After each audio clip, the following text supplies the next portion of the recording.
технологій в ефірі. Сьогодні у нас на коротесенькому огляді Lincoln MKC, це дорестайлінговий 2.3 EcoBoost, на якому ми зробили декілька цікавих речей.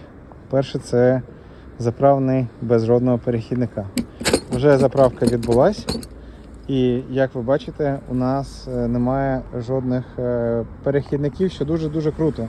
Ви можете подорожувати на великій відстані в інші країни і не мати жодних складнощів в під'єднанні. Зараз все інше покажу.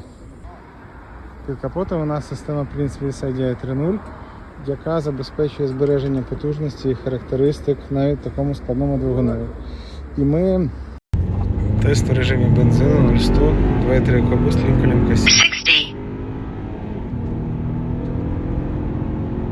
100. Працюємо на газі 0-100 Lincoln MKC 60.